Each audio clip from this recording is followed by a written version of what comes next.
How's it going? I'm Jess. Welcome to Anime Book Club. If it is your first time joining us on YouTube, the new platform, we've been on Twitch before. We're moving to YouTube. Hope you enjoy the show today. We are going to be talking about this season's anime as it airs. We will be talking about the most recent episodes that have aired. So be aware, if you haven't watched the past week's worth of episodes of some of these shows, there will be spoilers for them because we're going to talk about them. That's what we're here to do. If you'd like to see the back catalog, we'll have it updated a little bit later this week, and you can watch that. Or if you want to watch some of our older stuff from winter 2021 to get an idea, feel free. It is linked on the main page in a playlist. So without further ado, let me welcome Erik. Hey. All right. Now we're now on YouTube now. We're on YouTube now. That means I can be a famous YouTube star, right? I gotta do Fortnite dances and play Minecraft, Is right? That how you do it? Yeah. I thought that was a Twitch strat. Yeah, well, online formats, it is what it is. Yeah. No, apparently it's to be British and live in Japan. That's a strategy. Oh yeah, that is the YouTube. To be British and then live in Japan. Exactly. Sorry, we're not British. Sorry, we don't have cool accents. We're from the South. We have terrible accents. Trust me. Yeah, you don't want to hear it. I mean, I more so claim the North. I've been in the North longer than I was in the South. So. You've lived here a long time. I'm just saying. All right. But without further ado, Dino Zenon. Yeah. Dino Zenon. This show is really boring to me. I just find it really boring. This week was at least a little bit more interesting than it usually is, but not a lot. I mean, so something interesting did happen at the end of this week's episode. Like, did you download the slide and you're using a downloaded version? Because I actually changed this slide image like 20 minutes ago because I realized something was more important than what I initially thought. No. What? What'd you say? It was like the most recent one. I thought it was the same slideshow. So sorry if you've changed things on it. Apologies. Oh no, it's fine. It's fine. But so Forrest, we are in fact reading the chat.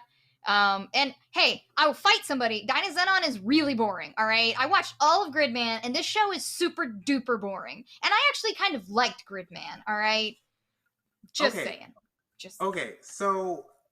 Dino Zenon. So this was actually the first week that I noticed that they put under the Dino Zenon logo saying Gridman Universe in order to let people know that it's tied to Gridman.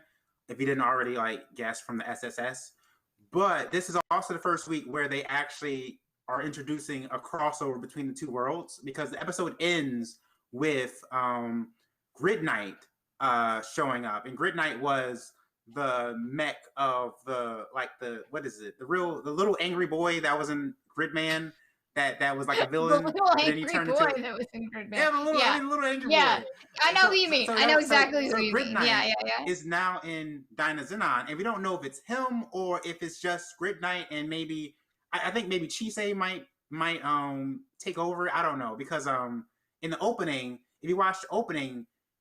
Everybody is shown in there like little Dino Zenon striker fighter thing, and then Chise is shown without one because she doesn't have one. But then like these eyes appear behind her in the opening, and it looks like it could be Grid Knight. So maybe she takes over this whole mecha by herself. I mean, maybe. So besides from that, I mean the story. I don't care about the main character really. Like he's not really that interesting. I don't care about him at all. He is like the least interesting character in this show, and even the main girl, what's her name, Minami.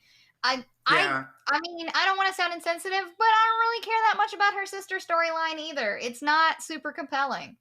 This was an interesting week because you've got Hikikomori dude who's like has false hope with his childhood friend. Who has been inviting him out and hanging out with him, and then she brings her husband and just like wrecks his day, and he's like, "Oh no, I read this wrong." That was kind of BM. I don't know what she's doing. I don't it really did seem like she was setting up that like she was gonna dump her husband and go out with him, No, but see, like I didn't see it as that at all because she just wants to hang out. She may have been unhappy and she wanted a friend, but I don't know. But Japanese people are also really subtle, so I don't know. You know, it's I not my culture. suppose. But Um, so like I think his story is probably the most interesting, but like he's not really like taking the like his whole thing isn't like he's gonna take the front seat of anything. So it's like his plot is interesting, but at the same time, it's not the main focus by any means, even when they focus yeah, on it. But I am curious because this episode we saw that after he went out drinking with his friend, he met up with Mujina. Is that her name? He met up with the girl from yeah. the bad guy team, The and evil it thick, seems like they thick kind of are thighs save lives. what? Thick thighs save lives. That's what Oh my everybody's god! been talking about is her thighs. That's what the internet has So been a buzz about in Dino Zenon this week is that girl's thigh. every single Gridman show got to have that at this point. Like last in Gridman it was Rika. Yeah, in Gridman it was Rika. So now it's her. But like, he met up with her and it seemed like they connected and maybe they could be friends. I don't know. They both kind of seem like they don't know what they want to do and they kind of just go with the flow with things and let people decide stuff for them. And that's kind of her thing. And so she just kind of on a whim just takes his Dyna striker and he's like, oh crap, like that is kind of important. So he runs with Gamma to get it back. And but the thing is like she wasn't even like she didn't even take it for a purpose. She was like she got it and she's like, oh, what do we do with this thing? And everyone's like, oh, give it back. And they're like, no, let's wreck some stuff. And like, she didn't even have a plan for it. She just didn't. took it on She a just whim. took it and just wrecked some stuff. Yep. Mm-hmm. So, And then Gamma's like, I need you to create a diversion. And he just busts through the window. I mean, it was effective though. It was was. effective. It He was. didn't even have to do all that because like she was holding on to it like so like nonchalantly. She was like, whatever, man, take it. Like, yeah. But during the fight, she was pretty interested in the fight because everyone was like, "Hey, are you the same? Like what? Why is your personality different?" Because now in the fight, she was like, "Yeah, go get him! Like, is this the best you got?" Like, so she was so really energetic during the fight. So something strange is happening with her now. So we gotta wait till next episode to see what that means. Yeah, we got no information about any of the bad guys. You got hot-headed guy, you got Persona 3, you got the schoolyard chum. I mean, who knows? Who knows what's going on? So, I mean, at least it's got potential. But I mean, is this going to be, is this halfway through the season, or is this a, one season or half a season or whatever? I really can't imagine it's getting 24. I mean, because like, what are they doing with the episodes they got right now? It's like I know. Well, Gridman wasn't 24. It was like 12 or 13. So yeah. So I think this is probably going to be a 12 episode deal. Yeah. All right. Yeah. I'm a spider. All right. So what? We're on episode 17 of Spider now. I think Spider is like Erik's favorite because every week he watches Spider first. Okay, it doesn't matter what order things come out in the week. He watches Spider. I mean, Spider comes out on Friday. It comes out on Friday, so it literally is the very first thing of the week that we start off our new show. 3 shows come out on Friday, and you watch Spider first. Okay? That is true. So the thing I love about Spider is that we're 17 episodes in, and we still don't know the identity of the main character, and that's such a cool gimmick. Like that's such a cool gimmick. Like we were like, oh, is she the Demon Lord? Is she the white haired girl? Is she both? And we're just kind of swapping back and forth between theories, and then finally, I think at this point, it's almost certain that she's the Demon Lord. Almost certainly, but they could pull another bait and switch. You've got to reveal at the end of this episode where the very end, after the credits, the Demon Lord goes to visit Mama Spider and is like, what? This spider I killed is still alive? And their parallel minds are inside Mama Spider?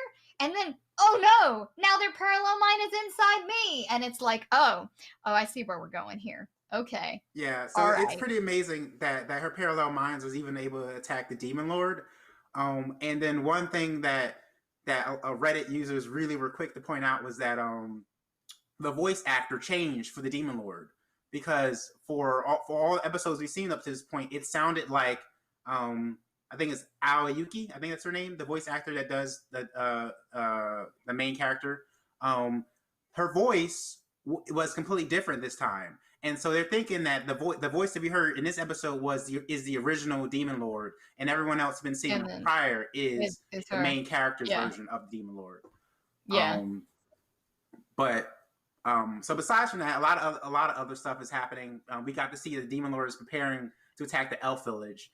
At the same time that the main characters seem to be on their way to the Elf Village. So it seems like either next episode or episode after that, there's going to be something huge happening in the Elf Village, and we don't know if that's going to be the reveal where we're going to find out if Kumiko is the Demon Lord, and if Kumiko what's been going on and why she's killing the people.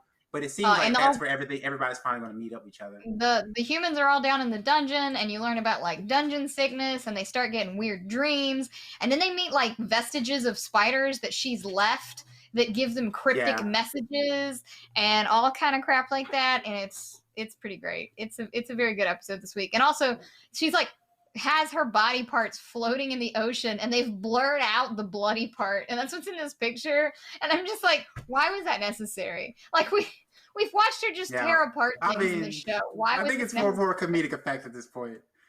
It was pretty funny. I found it funny that in Spider, vestiges became a thing at the exact same episode that we're on in My Hero right now, where the vestiges of the All for One users came back. So both shows this week introduced vestiges of the past, and it's like, okay, that's fun timing. Another fun thing that happened in this episode is we get to see the hero. I always forget his name. He had a flashback of Shun. Shun. He had a flashback. I forget what his like new name is. Shun is his old name. Like he's got a new name. Schlein. It's Schlein. It's Schlein because it's like vaguely Germanic. Yeah. Yeah. So he had a flashback, and he of a girl that he knew in class they called her Spooky, and she had like this fang tooth that's identical to the fang tooth that the Demon Lord has, and it's like, okay, that's totally main character. Main character is totally Demon Lord and Kumiko. It's all coming together. So I'm really excited. It's all coming together. Yep. All right, going on to something way less interesting. The world ends with you. Hey, but they said the name of the show this week. They said the name. They did. I guess if you like the game, that this show might be interesting. But right now, from an anime perspective, it's not. I mean, you're in the second iteration of them going through the game, and Neku is partnered up with Joshua, and you can't really tell if Joshua is good or bad because Joshua is kind of capricious, and then he like fakes him out by sending him a fake mission to go to this cafe where old dude here is Mr. H, yeah. And he sends him to this cafe, but just because he wants to do it, and Neku like runs there, and he's like, "What? You just totally faked me out?" And I mean, Neku, maybe check to see if a spammer is calling you versus the actual person who was giving you the missions. I'm just saying. He really has only gotten text messages from the game masters to this point. So it's like, who else is going to be texting him? Like, no one he doesn't even know anybody. Like, the only person he knew was Shiki and Beat, I guess. Beat and Rhyme. But, like, Beat's AWOL right now. So they get there, and Joshua's real weird, and then you find out about this like mural artist named Kat that Neku looks up to, and then Neku finds out that Joshua may have been the one who killed him in real life and was there when he died, and all of this nonsense. And I mean, there's plot. I don't know. This is the bottom of my list for pretty much every week. Like you're not wrong that if that it's more interesting if you play the game too. But I want to whim and watch somebody do a review of episode 1, and I realized, or I should say, the reviewer realized that they even cut out like not critical pieces of the game, but important pieces of kind of like the story that like you get to like learn more about Neku. Like the whole point of, like, they finally said it in this episode, The World Ends With You, is learning that like your individual world can end with you if you don't expand out to other people and get to know people and trust people. And that the whole point is that learning to like open up with people expands your world, right? And they kind of cut out a very important piece from the very beginning of the game where Neku is like having this monologue about how he hates being around people and that for his world the only thing that's important is himself. And it was a really long monologue in the very first game, and you get to see that Neku actually isn't a good person. And the whole first week is about him learning to be a little bit better, and so it has more weight to it. Then especially when he kind of gets like put into question in the second week, where he has a debate whether he's going to like continue on with his newfound like epiphany about trusting people, or if he's going to like be suspicious of Joshua. So they're kind of cutting out really kind of like crucial character development moments for Neku, even though they have like the whole story like still in the anime. So I mean, I think a better experience of it is the game, but like I said like 100 times now, I think they're just trying to rush through the story to get to like new content. Yeah. So, Brother White Mage, there is a second game coming out, and Erik thinks that they're trying, like he said, rushing through the story to get to the content to set up game 2. And that's what we think is happening. So, Tokyo Revengers. I like this show, but I'm going to be honest with you. I like it a little bit less as time goes on, but that's okay. I still like it. Like, I still like this show. In this episode... main character, at the end of the last one, he accidentally shook hands with a little boy in a really stupid scene where he tries to grab his girlfriend's hand and then he grabs her little brother's hand. So he goes back to the present, and they're parallel. So if time passes in the present, then time passes in the past. And I have a fundamental problem with the fact that his girlfriend in the past is still his girlfriend, okay? Yeah. Because he clearly has some kind of problem, because it's two different people, because it's him in the past and him in the future, basically. And she just rolls with it. She's like, oh, you're the nice version now. And that just feels creepy. Like, that's a big old red flag right there. Like, you just put up with this. He wakes up when he comes back to the past, like, about to get it on with this other chick in a karaoke booth. And she's, like, already half naked. And what? Yeah. Why does he not put up with him? Why wouldn't you dump him? Dump him, I don't understand. Like, so at this point, so, I mean, I feel like the show is presenting very, not problematic in like social problematic, but problematic in terms of like the main character's life. Him being knocked out for 2 weeks in the past should have drastic implications for his future.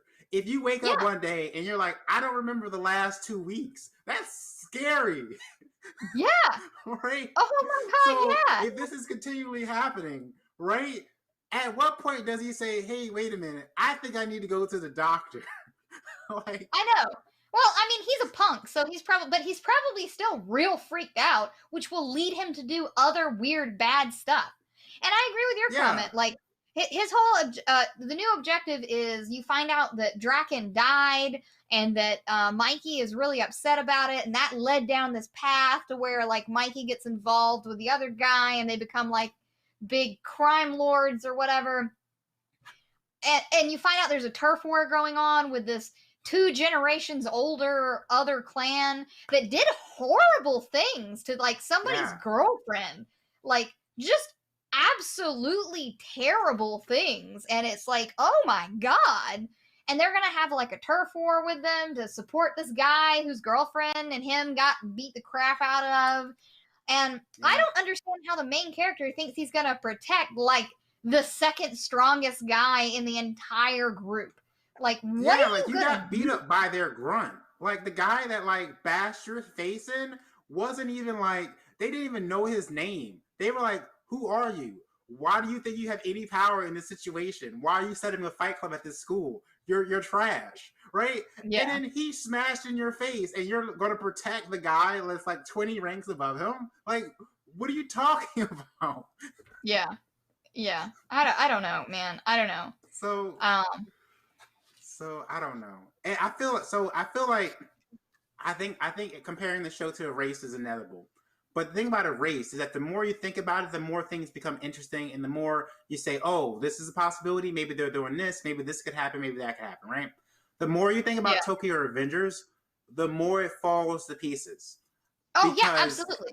From a time travel perspective, this show doesn't make sense. And it doesn't hold up. And it's not even, like, super internally consistent either. Like, I can get around a lot of stuff, especially with time travel, right? But I need at least the show, like, the property you're in to be internally consistent. And it's not. And it doesn't make any sense. It didn't make any sense. I was gonna say the core setting, the core building block of this series is that the main character gets saved by the younger brother from being on the train tracks, and when he gets saved by being on the train tracks, they shake hands, and that's why he goes back in time. But the thing is, the only reason the brother knows to be there is because he had already went back in time. Yeah, so the main character should be dead. The main character was pushed onto the tracks. He should be dead. Like, in that timeline, like, you can't just. That's not how it works. You can't just that's not how any that. of this works. Yeah, like they're breaking like basic time travel rules. It's like, I know. It's really frustrating, and I really don't understand why his girlfriend. Okay, I just I don't get it. Like, I don't understand why she puts up with it, because she doesn't know. She doesn't know about the time travel. Like, the little kid he told.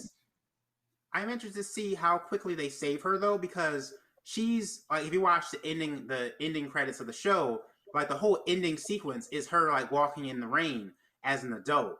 And so if they're going to animate that much of her being an adult, I feel like she's going to have adult form of Hina is going to have a major role in the show. So they have to. I mean, like, you say that he has to save her pretty fast.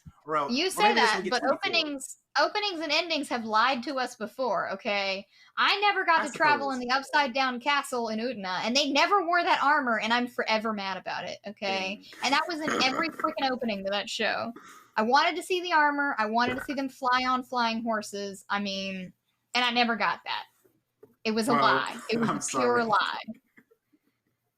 I'm sorry. I don't know. I mean, I'm still invested in this show, but the more I watch of it, the less it makes sense, and it's upsetting. So I don't know. Don't toy with me, Miss Nagatoro. This show has like 180 for me. I was ready to give this show up on episode 1 because it was. Did you switch slides? I did. There you go. I don't know why it was delayed, but yeah. Don't mess with me, Miss Nagatoro. I was ready to give this show up in episode 1. I have completely changed my mind. Completely. All right. Yeah. Did you like this? What is that green? I don't know what the green thing is. Okay. The green thing is a wacky waving inflatable arm flailing tube man. Okay. It's a Family Guy reference, but it's like I thought it was a specific character from something. It's from Family Guy, but it's a reference. It's a reference to those things at car dealerships that have like the air blowing through them, and they go woo, and that's what she looks like. And I thought it was funny. Yeah. Come on. Yeah. It's funny. It's a joke. It is pretty funny. It is pretty funny. But yeah, Nagatoro, like, she started off so problematic and so unlikable, but now the relationship is actually really likable. Well, this is the first time. This is the first time you've seen main character dude actually have interest in her. Like, a real interest. Not like I'm going to have a pervy moment, like a real interest. Like, he was upset that those girls were going to cut his hair because he wanted her to cut it. Because it was a thing, okay? He actually expressed interest in her for, like, the first time. Like, for realsies. Not for comedic, you know what I mean? In this episode. And also he was like, he didn't want those other guys creeping on her and like trying to look down her shirt while they were waiting in line. So he stood in front of them. Yeah, it reminded me of the scene. What was the anime you watched before where like bad karma was like the running gag? It was the exact same scene where the guy on the train stepped in front of somebody. That was colorful. Yeah.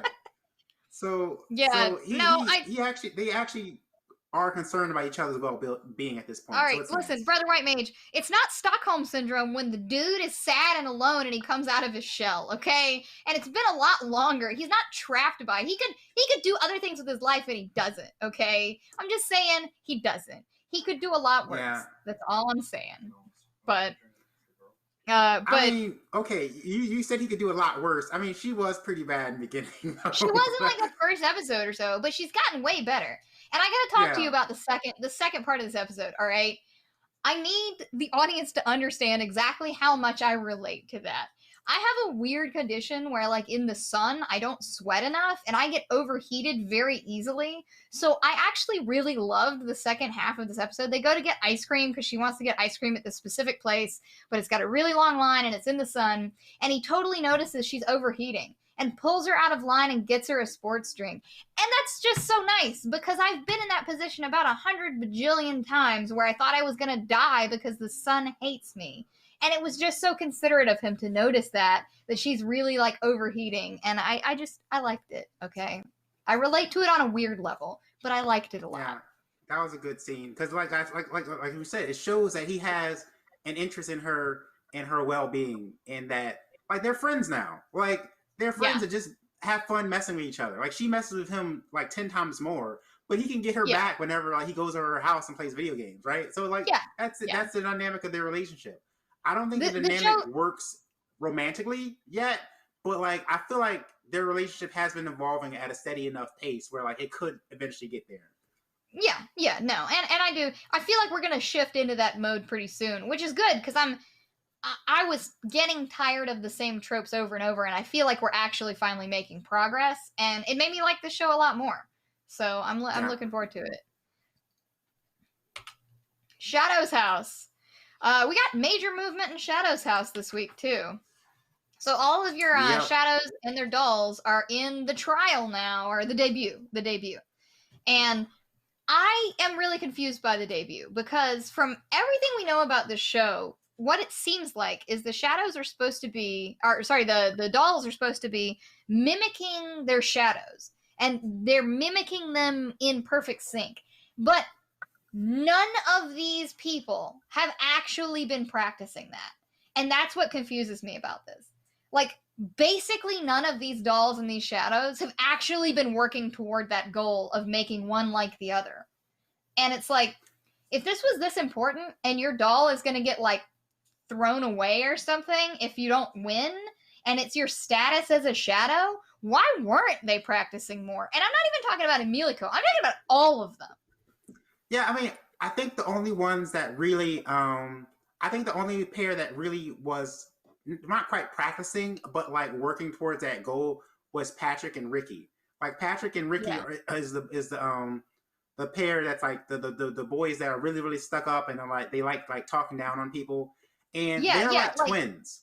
Like Ricky is a better version of Patrick because Patrick can't even like finish his own punchline sometimes, and Ricky has to come in and save him. And it's like Ricky literally is just Patrick, but like more witty.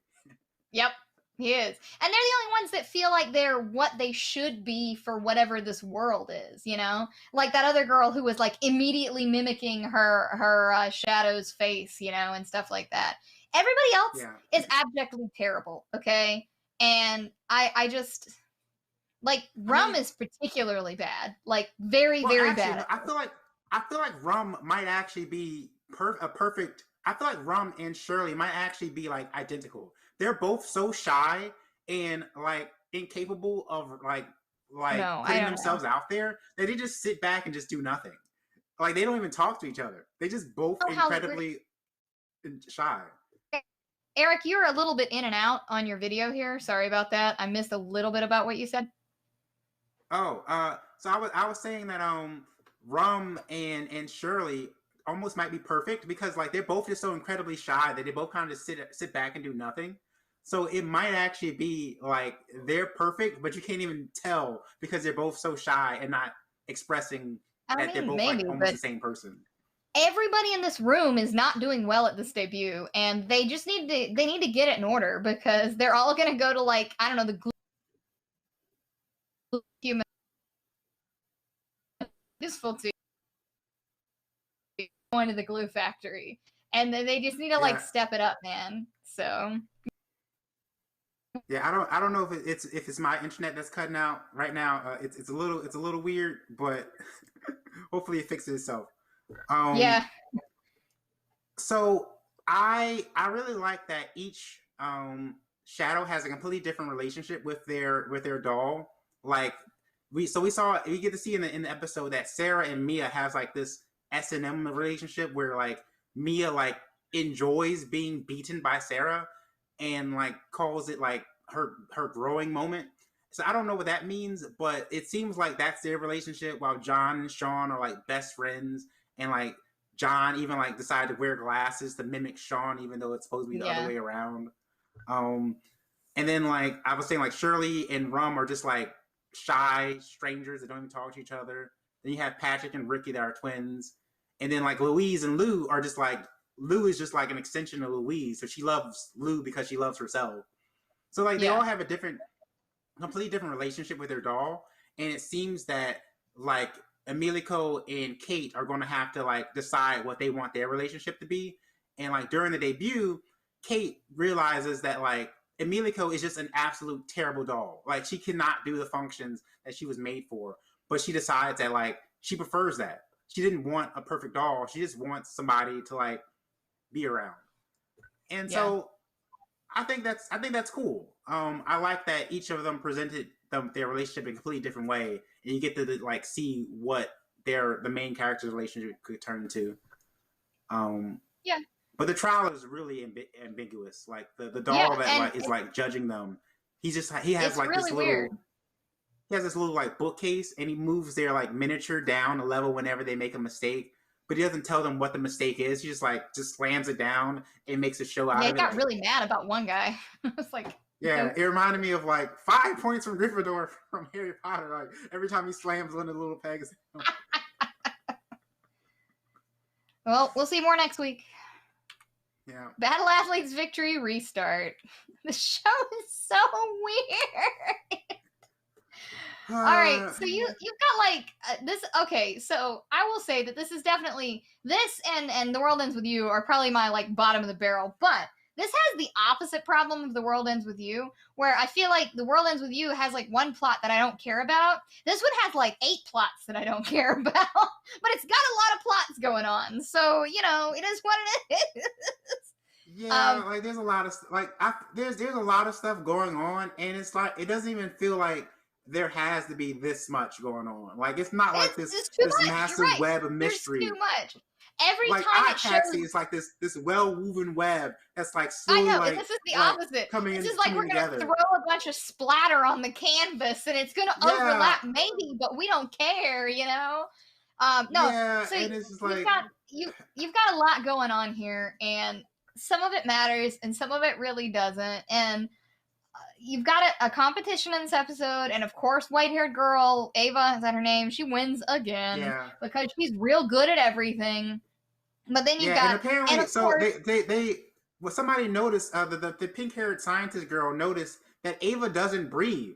She's just doing all these things, and she's not even breathing. And I'm like, how are you going to fight? How are you going to compete in an endurance test with someone that doesn't even breathe? Like, it's literally impossible. She has no upper limit at that point. It doesn't make any sense. So she's winning, and then chick with the prosthetic arm and leg is trying to compete with her and sees a beautiful shining light for when an athlete is in the zone or something and is entranced by this. I'm taking that from Skate, by the way. She's in the zone, all right? They call it the divine light. Which makes no sense. I don't know why. And then, of course, per the usual, the chick with the prosthetic arm overworks her prosthetic arm and leg, and then almost dies because she's like overworking herself, and they have to save her. And okay, and then you see how she got it. Like she had already won her way into Cosmo Beauty, and then she got hit by a truck on an empty street, and that truck could have seen her from a mile away, and that truck was gunning for her. Had no intention of slowing down. That truck saw her and was like, "I'm gonna speed up." That truck literally was, "I'm about to ruin her whole career." For real, okay? Oh my god. You got that plot, and then you've got oh my god, I appreciated this scene because do you know how hard it would be to run like a long enough distance that it takes you all night to run back with somebody on your back? Because that's intense, all right? Like Potato Girl is intense, all right? So, but then you've got another plot with Blue. But one second though, if they have the technology to casually take a trip to the moon and back and whatever satellite they're on, and they have this technology, and they're just casually using it for beauty pageants, right? Like, it's just such in surplus that we're going to use it for a beauty pageant, right? You're telling me you don't got Uber? You can't get a ride? I know. Or it's like this is a Japanese anime. You don't have public transit? Like, come on, like, man. Like a light rail or something. Get a wagon and wheelbarrow, and you'll be better off. Yeah. Like, oh my god. Yeah. It does. Yeah, you're right. You're right. But you've got the main plot, I guess, this week was blue-haired chick who is a part of the. Is she from the moon? I feel like she's from the moon. Yeah, blue-haired girl's from the moon. She winds up getting from her friend who's like a guerrilla warfare fighter this secret invisible gun that was made by the Gertlins, her roommate's family or whatever, and it's illegal to have. And her friend's like, "You got to do it. You're her roommate. You're gonna kill her. It's gonna be great for our cause." But of course, she can't do it because, I mean, yeah. But then at the end, they actually know she has the gun, and then she's being investigated, and it may have been a setup from her friend the whole time, and we don't really know yet because the detective guy knows she has the gun, and it's illegal to have the gun anywhere but the moon. And yeah, but this isn't even like all the plots, because we didn't even talk about like the race, and we didn't talk about the 3 evil dudes who have the stupid sunglasses. I hate every time they're on the screen. Whatever council meeting they're like, I feel like their council meetings aren't even like plot relevant. Like, it's like, okay, no, they're not. They're terrible. There's no need for them to even exist. And then you've got the evil scientist guy that's a doctor that made Ava, maybe, and then she's got a backstory where she's looking for her mom. And yeah, no, there's like 800 plots in this show, and some of them matter and some of them don't. Brother Mightwage says it's a lot. She should take a space taxi. She needs a walrus man to drive her back to. Oh my god. Okay. Oh my god. But yeah. So for every day that you make me watch The World Ends With You, I'm gonna make you watch more of Battle Athlete. So we're stuck in this stalemate. Is that our bad shows that we're both carrying around? That is our bad shows that we're both going to carry through the season. All right. Okay. Like, I don't think The World Ends With You is particularly bad. I just think I'm really not interested in it. So it's kind of a slog for me to get through every week. But it's no Yashahime. Nothing is as bad or makes me as angry as Yashahime did last season. All right. That's fair. So it seems we're not going to drop anything this season. Oh, no. To Your Eternity. Do you understand how happy I am? He turned into the bear. He turned into the bear. I mean, we all knew it was going to happen. We all knew it was going to turn into the bear. I wanted it to happen so bad, and he did. He did. Oh my god. So that's all I wanted out of this episode, and I got it. But we lost March in the process. We did. She's a little girl, and I'm going to be honest, I'm surprised she survived as long as she did, but she totally took an arrow to the chest for Perona, and Perona, like, definitely went a little crazy when she was done, and almost killed the other chick that was hunting them. Probably should have, let's be real. It probably would have benefited her in the long run to do that. I don't understand why Perona was like, hey, I have this knife with me, and I'm going to try to kill myself before I kill the person that literally just killed my little sister. Like, okay, you could do that. Like, don't kill yourself, but if you're going to do that, like, tie up loose ends first. Yeah.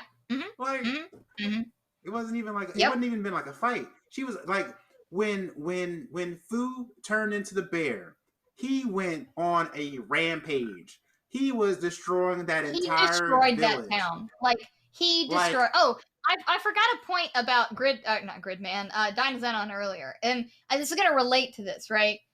Of all of the kaiju we've seen in Dino Zenon, this one, I feel like, did the most damage. Because it just, like, decimated several city blocks, right? And that's what I feel like... he screamed and, like, the whole block just, like, turned into gravel. Boosh. Yeah. And that's what Fu was as this bear. Fu turns into a bear and just wrecks face. Wrecks face all over the place, like, left and right. That weren't even involved people that weren't involved at all died that day, just Yep. just because Yep. they were out visiting the market, right? And so for the person that set all this in motion to walk away, I won't say walked away unscathed, because he messed her face up. Like she has a giant claw mark all the middle down her face, so she got messed up pretty bad. But she's still alive. Yeah. And that's not acceptable under these circumstances. No, Like, I agree. I'm just, it doesn't make sense. But there's a lot of this episode that didn't quite make a lot of sense. So, like, she wanted to take the bear head back to prove to them that the ritual was meaningless and all this, and March wouldn't let her. Okay, but you're literally coming back with the old lady that picks the people you send. Do you think that she's not going to be a good enough reason for them to believe it? Like this woman who's been venerated? In a modern society, yes. But like for them, like the whole, like when they left the village, the old lady was talking about how like they're like, this is such a like ingrained in their culture that like even if you told them that like it's fake, like they're not going to believe you. Like, yeah, so, I feel like the old lady has more clout because she's the one they've seen for, you know, many, many years who's coming out and picking the girls. So it's like she has the clout as much as the bear would, you know? I'm not sure, but I feel like even if I do feel like Perona gave up on her plan to bring the bear a little too easily. I thought she was actually tricking March when she says, "Fine, I won't do it." I thought she was gonna like push March just past do it the gate on the back. and yeah. But she gave up the plan pretty easily. But even if she had like tried to do it, cutting up a piece of that bear big enough in order to have any meaningful like how would you carry it?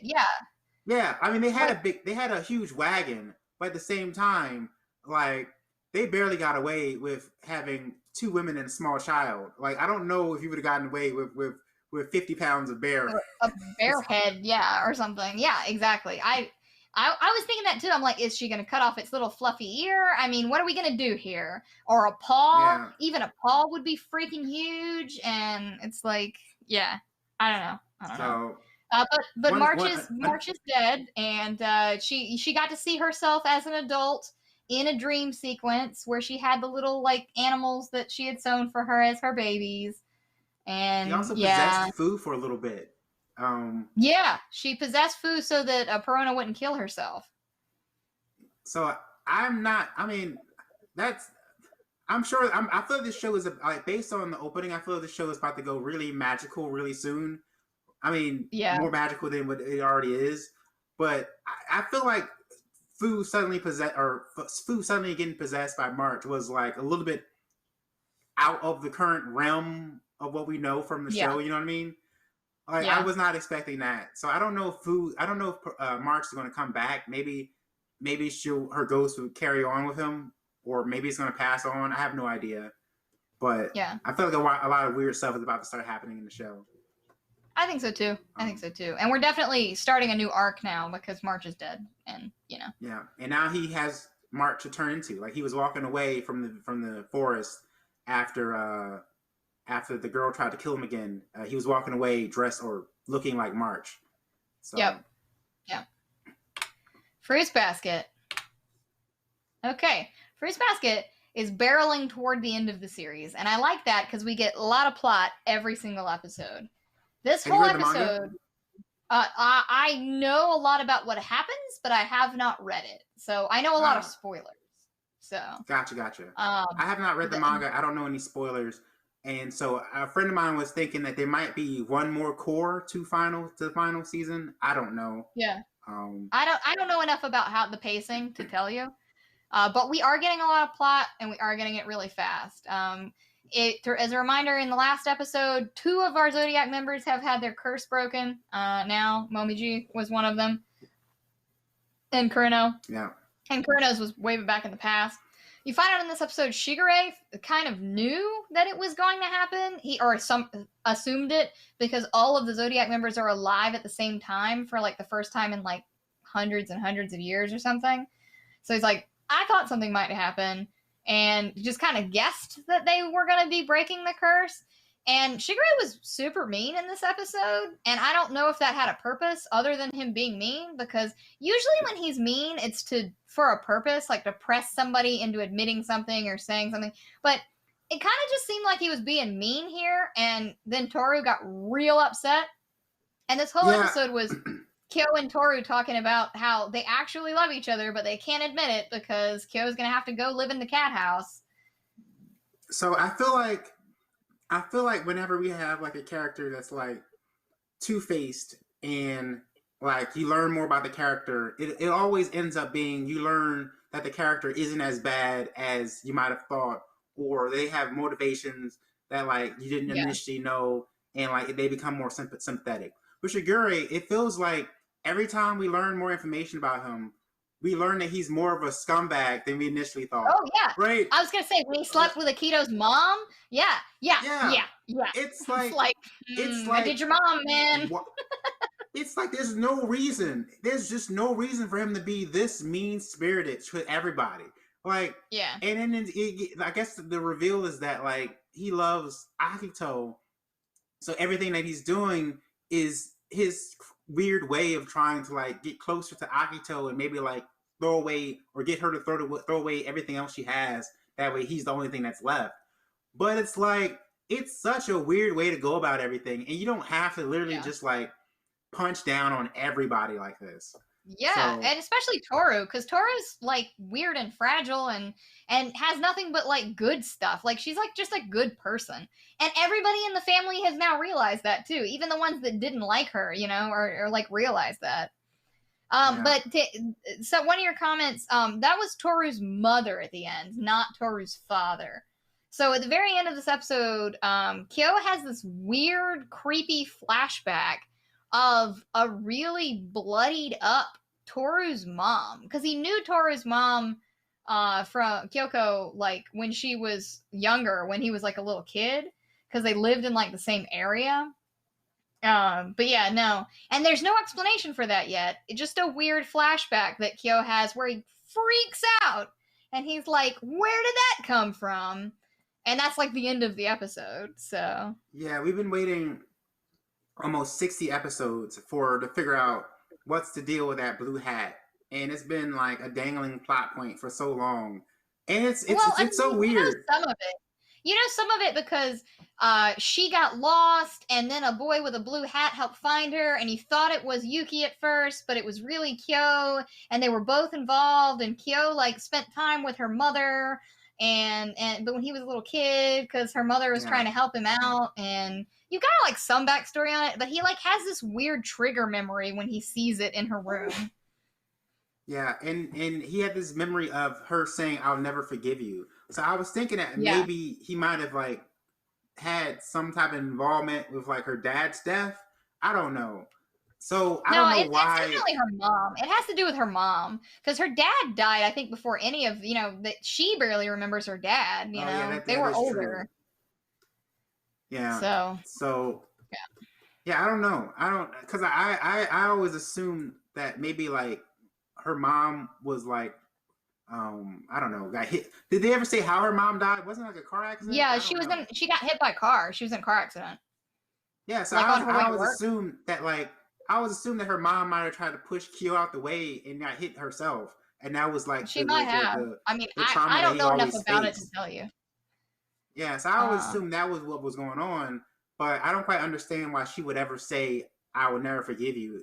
Yeah, or maybe that's just like the way he remembers something. Maybe it didn't actually happen that way. But yeah, I could see that. It seems like we're finally starting to learn some stuff about what's going on. Yep. We also got to see. So my favorite character in Fruits Basket has always been Kagura. I want to see Kagura happy.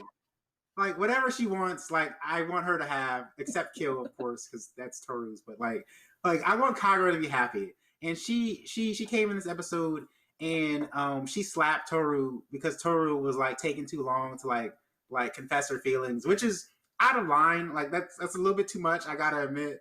But like at the same time, Toru needs a push.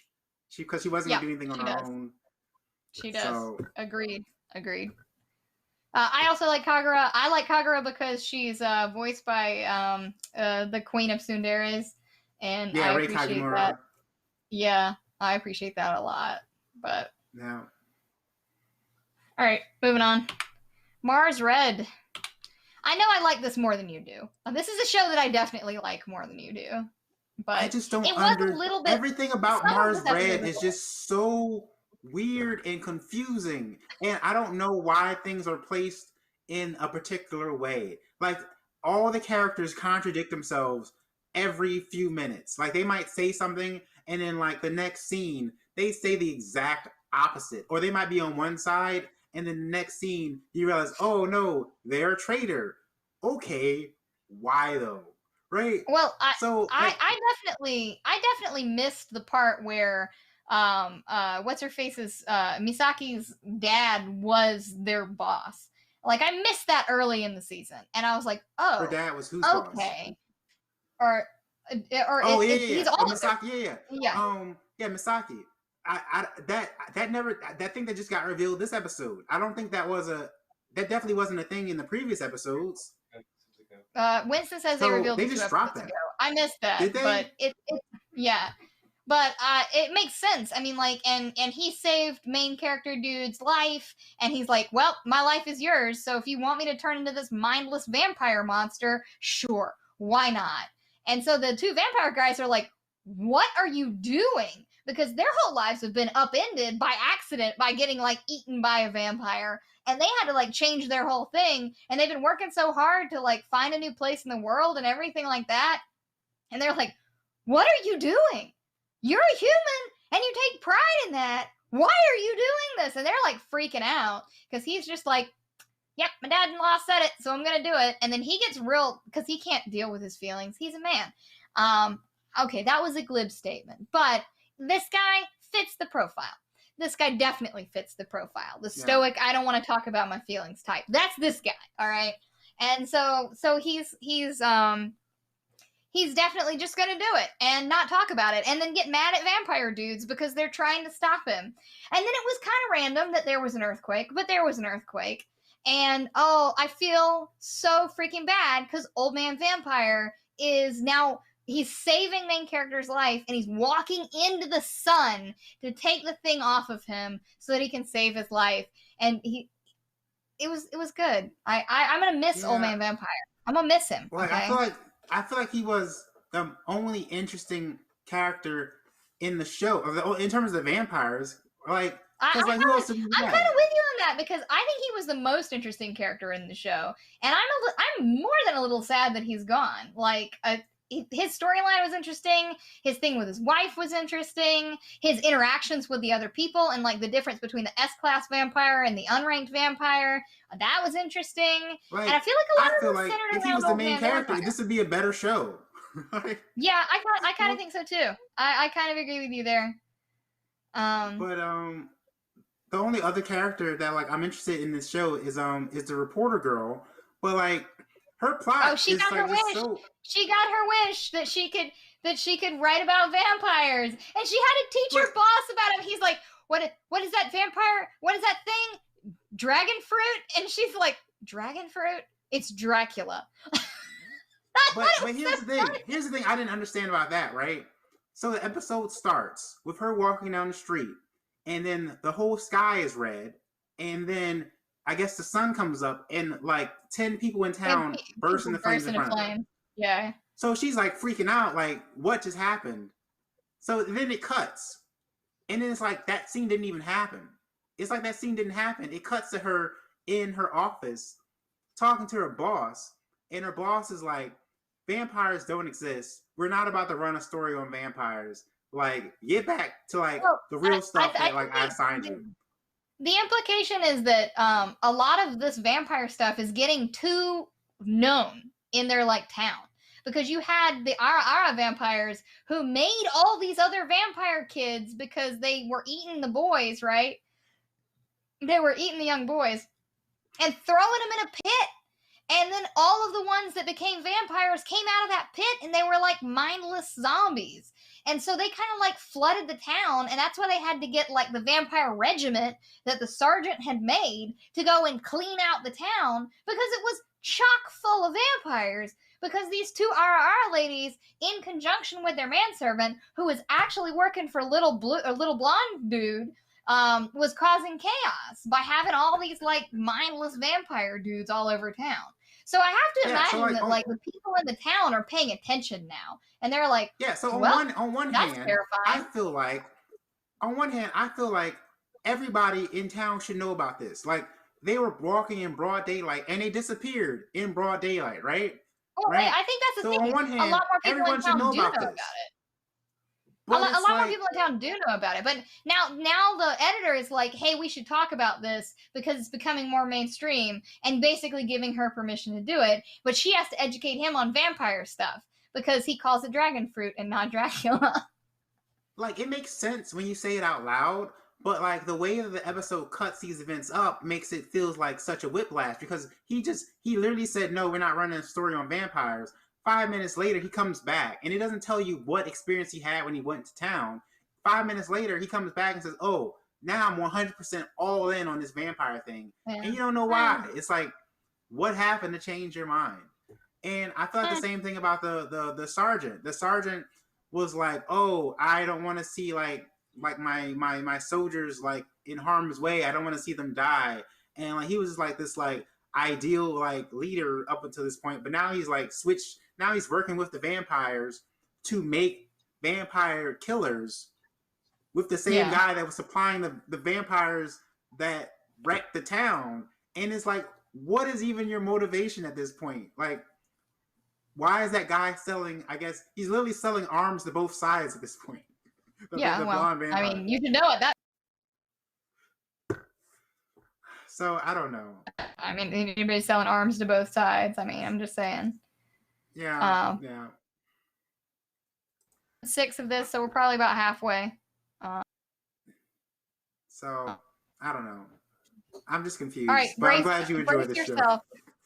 Brace yourself, everybody who's new to us on YouTube, because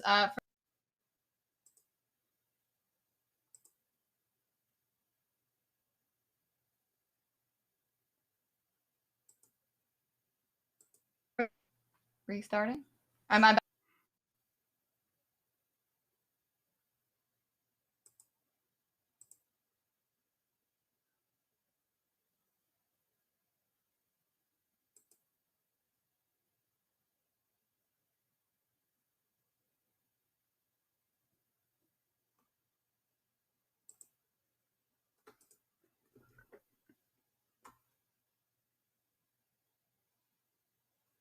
All right, shall I restart the streaming?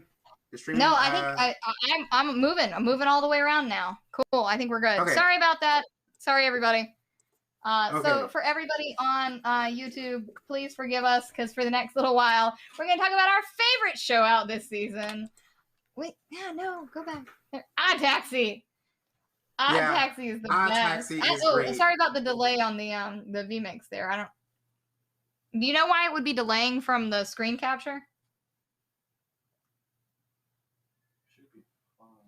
Erik, are you seeing Odd Taxi yet on yours? No, I still see Mars Red.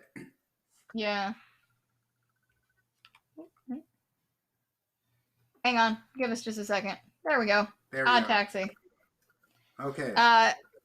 So, hi. Man, I hope you like the image I chose this week, dude.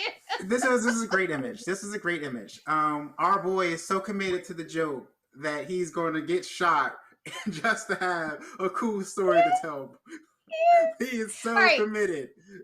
Oh, okay. We're gonna go through the plot a little bit, and if you haven't watched Odd Taxi, this show is wild, and I absolutely love it. It is 100% the sleeper hit of the season. It absolutely amazing. Okay. So, our taxi driver, who is a walrus, he picked random numbers for this dude on the left in like an earlier episode, and this dude is a fan of the idol group, Mystery Kiss, and he's in the taxi and he picks random numbers, and this guy takes them to the lottery and wins like 1 million yen or something like that in the lottery. I think it was a billion. I think he won a Was it billion a billion? yen, Yeah, which is a like billion it was yen, an right? insane amount. Yeah, and so now dude has won the lottery, but hasn't cashed his ticket yet. That's gonna come back around. Fool. I know that's gonna come back around. He hasn't cashed his ticket yet, and he's telling everyone online. Like, yep, he posted it online, and we found that out in the last episode. So he's really grateful to the taxi driver. Someone send help for this kid. He's it's gonna end poorly. So he goes back to the taxi driver and he's like, dude, this is all because of you. Let me take you out. He works at like this club in Shinjuku or something. So he takes him there and he's like, here's like 4 ladies to hang out with you. Order whatever you want, right? At the same time, crazy dude who lost his dodo on the phone game with the gun that was Dobu's gun has been following the taxi driver around, right? And he follows him into this club, and while taxi driver's in the bathroom, he like shoots up the club. He comes in with like a skull mask on, like, I mean, and he shoots up the club. Right. Oh my God. He didn't shoot up the club. He shot up in the club. Right. He shot up. He fired a warning shot in the club. He didn't kill anybody. And then the less successful comedian dude is trying to talk him off the ledge, and he almost gets shot, and he shoots in the wall.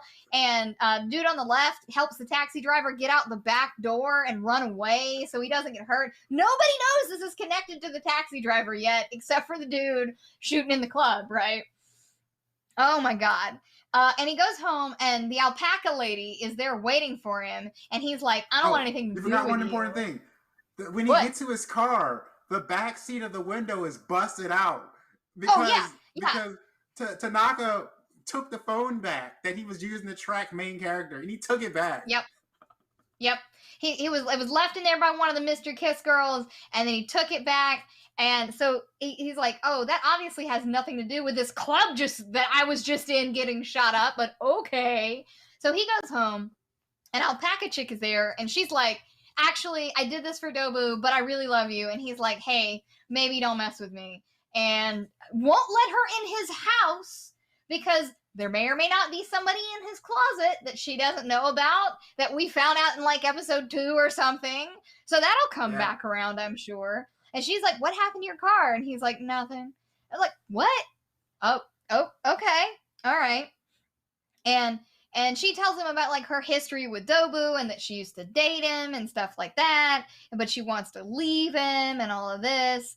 And then the hippo guy who wants to be a social media star is going like full tilt on these social media videos that I'm going to kill Dobu. I'm going to fight Dobu. This boy is so off the rails right now. Like, this boy is going to get killed, right? Like, he's out. He has a voodoo doll of Dobu on his wall, and he's stabbing knives into the doll. Oh my God. Like, and it's like, it's creepy. Do you understand? You're talking about the literal mafia right here. It's super. That dude is gonna die. That dude is absolutely going to die. He doxed himself. He said his name, the school and he goes to. Yeah. This boy is crazy. Oh, it's so painful. It's so painful. Then you find out that the more successful comedian guy is actually in a relationship with one of the chicks from the Mystery Kiss thing. They can't ever see each other because they're always busy doing stuff. But they're like in a relationship, and you find that out. But it was hinted. Like, it wasn't hinted that Rui was the one, but it was hinted he was dating somebody really, really rich. Yeah. Because in episode 2, when he got introduced into the main character's cab, he was like, yeah, I just quit my job because my girlfriend told me to do it and that she'll take care of me. And then the guy in the photo, he was like, wow, you bum, you let that happen? Yeah. But no, it's the mystery kiss girl. So apparently she's making it enough to like support herself and Yeah, but he's doing really well too, though. He's like got like fans that swarm him when they come out. But they're supposed to be practicing for some comedy competition, and he's totally abandoning this boar dude. He's like, oh, I'm sorry, I've got too much to do. I can't practice for our competition, and he's leaving poor boar guy out in the cold. And it's so sad. I mean, he's not doing it like maliciously. Like he felt really bad about it because he was like the board guy was like, "Hey, are you free tomorrow?" I said, "No, I'm on tour tomorrow." What about the day after that? I got a show booked. What about the day after that? I'm going overseas. And it's like, bruh. Yeah. But I mean, and he feels bad, but he's not making it a priority. Okay, he's clear what his priorities are, and he's not making it a priority. You've got so much going on in here. I definitely think Hippo Guy is going to be killed. Like, I feel like that's our next step. The crazy dude is still looking for Taxi Driver. Like, still looking for him. You haven't had any developments with the doctor yet. The doctor's still planning on closing up to save face with Alpaca Chick who was stealing his pills. And that may come back around. But you got so much going on. There's too much going on. And the mystery kiss stuff wasn't really touched at as much in this one. The other two girls and the manager. And I definitely, so when I was looking for an image for this show and I'm searching, like I'm on Twitter and I'm looking at what is popular and, from this week's episode, it's because I search for the names and then I look at what's popular and stuff. And I definitely found a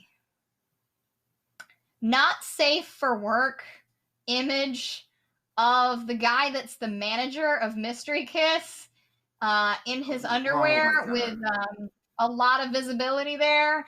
And I'm just like, I didn't ask to see this. I didn't ask to see this at all. But apparently there's like a whole subset of porn for this show that I didn't know existed until this week. And I don't know, man. I don't know anymore. So I shouldn't have looked at the internet. I was in that same position last season when I was looking for images for Higurashi, and there's a very uncomfortable amount of people that share Satoko fan art, and it's very rampant on Twitter. She's a child. You don't want to go down that that's that creepy. She is a child. It is. Yeah. No, and I know every anime, I mean, I what is it, Rule 34? I mean, I get it. But I just, on like the first thing I see on the top feed on a Twitter search is not something I expect for this show, okay? It's not something I expected. And it's certainly, like, this is like a tertiary character. Like the manager from the girl band. That's the character I saw. And I'm like, what?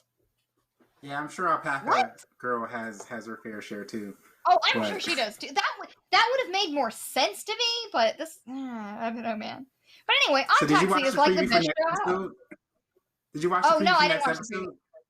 Okay, so at the end of the episode, if you just let it play, the very last frame, the literal last frame of the episode is Kakihana, the main character's friend that was dating the mystery kiss girl. Oh yeah, and he borrowed all the money. The last frame is him bloodied up. He's about to get curb stomped by somebody next episode. Like, he is not in a good position. He might be the body he saw in episode 1. He borrowed all that money so that he could impress the girl, and then she didn't care because the other guy won the lottery, and now he's screwed. He took out another loan this episode. Did you see him take out another loan? I know. Bruh. Oh my god. So here's the thing, right? Here's the thing. I'm curious, what is his end goal, right? Yeah, how is he gonna take out the loan? He's not looking at it. He's trying for short-term gain, and he's not thinking about the end game here. He's just not. But he's 41 years. Like, you cannot. Like, he's too old. You can be stupid at 41. Okay, you can be stupid when you're 41 years old. But he's like he said he wants to get married, and it's like, how are you going to keep this sham up for the long haul? at some point she's gonna realize you don't got any money. Yeah, I don't know, man. I don't know. Oh my god, that man hurts me the most because it's like, bruh, Yes. what are you doing? You watch him. You're watching him step 2 feet first into the grave right there. I mean, you just are. Him and the hippo guy. Him and the hippo guy just don't have a chance. Oh my they god, don't. the hippo. They don't have a The chance. hippo gives me anxiety. The hippo gives me anxiety. All right. Slime Diaries. Slime Diaries is always so cute, man. It's always so cute. You've got tons of storylines going on today. It's the Bon Festival, and that means that they're like celebrating their heritage, each different culture, and then ghosts can visit them. So I guess it's like the Day of the Dead, and but the ghost of his chick friend from the first season of Reincarnated as a Slime comes down to see how everybody's doing. And I didn't realize until this episode, because I didn't watch first season of Slime, that Rinmaru's design as a human is based off of her, which makes sense because he ate her body in the end when she was dying, and I get that, but I didn't realize that until now, which makes a lot of sense. So, but I appreciate that his look is so gender neutral because he is a guy, but then he ate her, so he kind of like is a mix. So you've got some of the cultures are like talking about their past, like the Oni guys are like talking about red-haired dude's dad and their clan and like the history of it and stuff. And the Gabiru and the lizard men and his sister come back and they're like, "Hey, I got like 800 men for you to marry," and she's like, "I'm good. Thanks." Yeah, she already has her pick. Yeah, and that was pretty cute. You've got what's the bad guy in the top right corner? Clayman. Yeah, Clayman's baking cookies or something. Sequence. He had a pretty funny sequence where he's cooking. He's cooking scones. Like, I'm about to invite all the demon lords and all the nations to come over to my place, and we're about to do this big plan. And I got these good cookies in the oven right now, and I'm about to like drop them. I'm like, bro, what are you talking about? Yeah. I, however, didn't understand if Renmaru is so embarrassed in all the clothes that they put him in, why did you run down the street in the bunny outfit? That didn't make any sense. I'm so embarrassed. Let me run down the street and let everybody see me.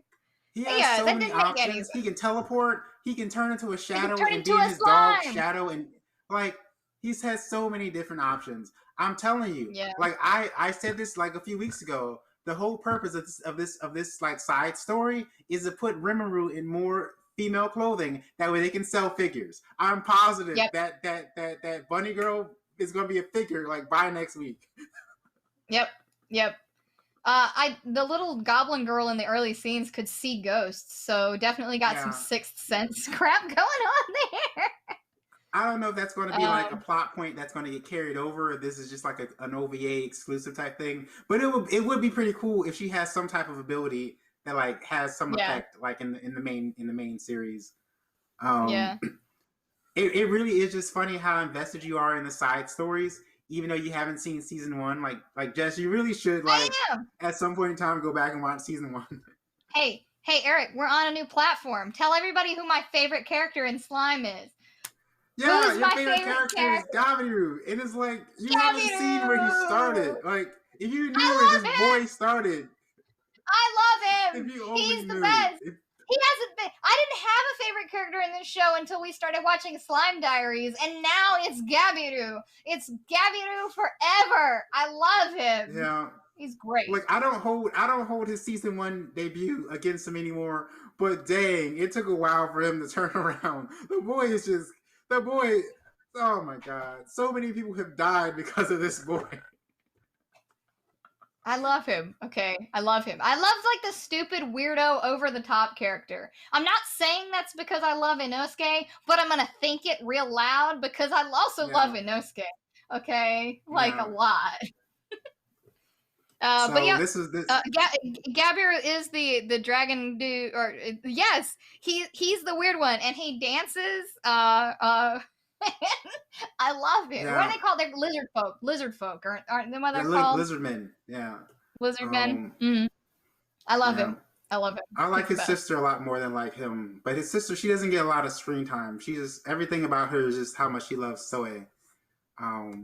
Yeah. But yeah. for Well, the preview you know. for the end of this episode, we saw a preview for next episode that kind of got woven into like the actual show. And so it seems next episode is gonna be about Milium. So she's gonna come back. Yep. Yeah. Zombieland Saga Revenge. All right. Okay, so Zombieland was real cute this week. I actually really liked it. The Tay, who is girl Zero, is basically having a day about town, and so she's still like rah, rah, and she tries to eat some girl's hair, and she's just having a grand old time. And she gets in a dance competition with a chicken. And the chicken is the champion dancer in Saga, the town they're in.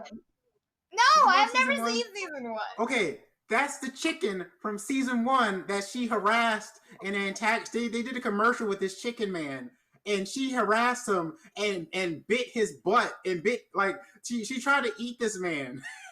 and so when he saw her come on stage, he was like, all right, I'm gonna take on the girl from season 1. That's why he was so on board with it, because he knew her from season 1. Well, he didn't win. He lost the competition, and she just destroyed him. The whole plot is she's being followed around by a journalist. The journalist has realized how many of the girls resemble idols that are dead. And he's like, are they lookalikes and whatever? So he starts following her around. And it doesn't seem strange that she tries to like eat someone's hair or eat an entire plastic bag instead of just the stuff in it. Or, grunting around like a zombie. He's just okay with that. Are way too accepting of her. Like, it's perfectly fine to say, oh, that's just Tay. Maybe she has like a mental disorder and she's just cool around town. That's fine. But the fact that they just like laugh when she's eating candy wrappers, like she's not even taking the candy out the wrap, she's eating it whole, and they're like, "Oh, that's Tay." She does a head spin on she does a head spin like a dance move where her head doesn't move, and neither does her hair because she's a zombie and they're detached, and her neck is just spinning. Okay, and nobody's like questioning this. Tay is really talented. It almost looks like her head isn't moving. Her head isn't moving. Her head isn't moving. How is no one figured this out at this point? She wins the competition and gets a bag full of onions and a sum of money and tries to give the sum of money away to this other girl. But then a cop shows up and decides to show them how to spend the money by taking them to the horse track and boat betting place. And they go and watch a boat race from that you can bet on. And she coughs on the paper, just coughs on it and gets random markers, it's like a Scantron, right? And turns it in because she's mimicking other people doing it and somehow manages to pick the first, second, and third winners and win what is like $200,000? $200,000. It was $200,000. I think so the girl that won was like so not expected to win. Like she had never won a race before. So the odds against her was like crazy low. So when she won like this massive like crazy odds bet. And I think she only bet like $300 and she wound up making $200,000. Yeah, it was insane. And then she comes back and they're like, well, I guess we paid off our debt.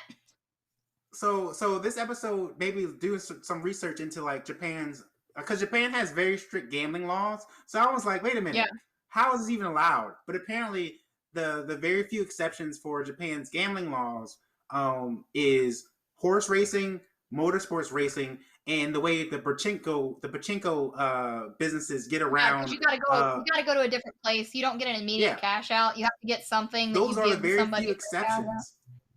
Those are the very few exceptions to Japan's gambling laws, and anything beyond that is like super like not okay, right? But the fact that like she was able to accept $200,000 without any form of ID, any proof that she's over, like she's not a minor, that's the part that definitely can't happen. Yeah, That definitely and can't it happen was though. pretty strange, but I thought it was a cute episode, and I liked it, and I was all about it. And I guess they've paid off their debt now, so we're moving on to Yeah, different storylines. there's no point in Because having they come back and they're revenge, like, but "Yep, this sounds good. Let's pay it off. We're good." yeah, but what happens is that when she gives him the money, her head falls off while she's at home, and the Yep, reporter is still following her. So not yep, only does he see her head fall off, I mean, literally, this is like the 5th time her head has fallen off in public in front of like hundreds of people. So now it's a big deal. But not only does he see her head falling off, he manages to take a picture. So he has proof. And he goes home and put it on his yeah. computer. So the detective or the reporter, he might be doing like next episode is probably going to be him like, I don't know, confronting them or something. But he's finally in play. We've been waiting for this to happen for like literally 2 seasons now because he's been on their tail since forever. Well, we'll see. One storyline to the Now, next. All right, I need you to blame Winston for this. I need you to blame Winston for this. So we spun the wheel last week, and we got an absolutely atrocious show called Forrest Fairy 5. And in my opinion, it looks like somebody who is not good at what they do doing a senior project in like After Effects. Like they have some kind of animation program and they've made the most god-awful designs you've ever seen. And they have them on some framework talking to you with a voiceover. They don't move a lot. yeah. They don't have any dynamic action. They're just talking to you. Even the plot is just like so like high school like video editing project. I'm just gonna get my grade and go. Like it's Japan is like is like the home of anime, and so it gave birth to anime chans, Yep, plural, they call them anime chans. chans. So here are the anime chans that we're going to be introduced into this fairy ring world, and the anime chans are going to be our mirror into the real world. And so we get introduced to each different anime series. This is a full produced series that has big with a second 1998 GeoCities website energy, okay? This is your first embarrassing anime email address in television show format, okay? That's what this is. And it has 2 seasons. Terrible. And yeah, it's absolutely atrociously awful. They look at a window into actual modern day Japan, and they look at Harajuku and Takeshi Dodori and all of these like random places with high fashion, and talk about how great it is. But the voice acting is also really terrible too, because their mics are so bad. Like you can hear them breathing into, like you can hear the voice actors breathing into the mic and moving their microphone stands. Like you can hear them hitting their microphone stands while they're delivering their lines. None of them are doing like actual acting. They're just like talking into it. So these little chibi characters have like way too adult and blasé sounding voices, and it doesn't match at all. And it doesn't make any sense. And I wasted 11 minutes of my life on this because I only watched one. I was not going to watch more than one of this. It feels like somebody like started walking down the street with a microphone and started asking, "Hey, can you read this script for me? Like, I'll pay you $10." Sure. Yeah. All right. I want to read it for you. Thanks. Hope I get it. I feel bad for whoever. There was effort that went into translation and time coding and all for this show, and I feel bad for whoever had to do that because. Yeah. Just what? This is. It was funny because I decided to like. It's not even so bad. It was funny. It wasn't funny. It was just bad. I decided to like Google this show in order to figure out if there's any like overarching, if there's like a story about how this got produced or why Crunchyroll decided to license it. And it feels I think it's one of those grab bag deals where anime licensors are like, oh, we'll give you this one show, but you got to take these other 20. And I feel like that was what happened with Crunchyroll because they announced this along with 6 other titles, and like the main title was like something people were really excited about. Yeah, Crunchyroll dropping this and 10 other shows. That's our big announcement for this convention. and it's like it feels like this is just part of the grab bag. Yeah. Don't waste your time. It's not even funny bad. It's not worth anything. So, moving on. We're gonna spin the wheel. You got my wheel? All right. Here we go. You ready? Yeah. I will remind you, I didn't Winston pick a lot or of these. Jess show. No Winston, no Jess. What is it? It's Mushishi. Oh, Mushishi. I've already seen Mushishi, but that's okay. I'll watch it again. I like Mushishi. At least it's not. It's terrible. a good show. At least it's not. It's really good. It's actually really good. Yeah, I'm still hoping to pull out some of my shows because I picked some good content. Unlike some of you guys. You got mad at me. You got mad at me because I picked crap, so I picked mostly good stuff this time. Okay. Mostly. So we're just blaming your friends. All the people you told on your Facebook to put bad shows on. We're just blaming them. We're gonna blame them. I mean, I'm just saying. No, you didn't put all the bad shows on there. Some of them came from the forum. Erik is right. Some of them came from the forum. So we'll be watching Mushishi this week. Although I'm pretty sure me and Erik have both seen it, but that's okay. I haven't. I have not seen any. You haven't seen Mushishi? Okay, cool, good. I've seen it, and I like it, and I thought it was really good. But so it'll be good. It'll be good. And we will see you same bat time, same bat channel next week, 7 p.m. Eastern on YouTube. If you're watching this after the fact, join us live every week, 7 p.m. Eastern. Can't wait to see you. We'll watch some more terrible anime later, but for now, we'll just live vicariously through Odd Taxi. So, bye, everybody. See ya.